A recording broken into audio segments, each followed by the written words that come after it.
Play store থেকে খোঁজল অ্যাপটিকে install করেন। Install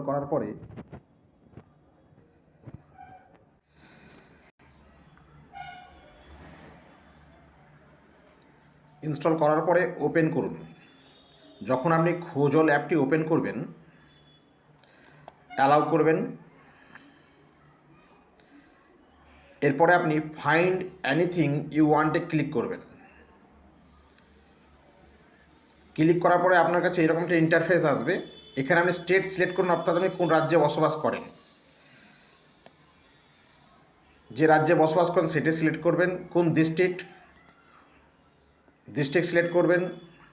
কোন ব্লকে বসবাস করেন, ব্লক সিলেক্ট করবেন। আপনার কোন পঞ্চায়েত বা পৌরসভা সেটি সিলেক্ট করবেন। করার পরে সেখানকার পিন নাম্বার দেবেন।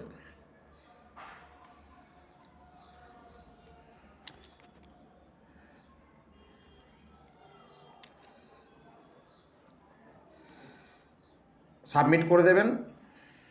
এরপর আপনি এখানে যেসব জিনিস দেখতে পাচ্ছেন এগুলি সব সাঁইথিয়া পৌরসভার আন্ডারে যাদের বসবাস করে যারা, তাদের ডিটেলস দেওয়া আছে। ধরুন আপনার শিক্ষকের প্রয়োজন, চলে যান টিচারের অপশানে। এখানে গিয়ে আপনি কোন সাবজেক্টের জন্য টিচার খুঁজছেন বা কোন ক্লাসের জন্য টিচার খুঁজছেন। ধরুন এখন বাংলা মিডিয়ামে আপনার ছেলে মেয়ে 5 থেকে 8-এর মধ্যে পড়ে, আপনি এখানে ক্লিক করুন। এখানে যেসব শিক্ষক শিক্ষিকার নাম আপনি দেখতে পাচ্ছেন তাদের সাথে ফোন করুন, কথা বলে নিন। তাদের টোটাল কোয়ালিফিকেশান অর্থাৎ বায়োডাটা এখানে দেওয়া আছে। আপনার প্রয়োজন মতো স্যার পছন্দ হলে তাদের নাম আপনি নথিভুক্ত করে নিন এবং তাদের সাথে যোগাযোগ করে নিতে পারেন।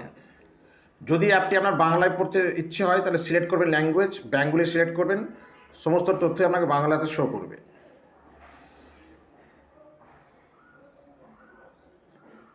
এইভাবে আপনি শুধু শিক্ষক শিক্ষিকা নয়, আমাদের অ্যাপের মাধ্যমে আপনি সমস্ত প্রয়োজনীয় মানুষের কাছে পৌঁছে যেতে পারবেন, যা দেখতে পাচ্ছেন আপনি স্ক্রিনের মধ্যে।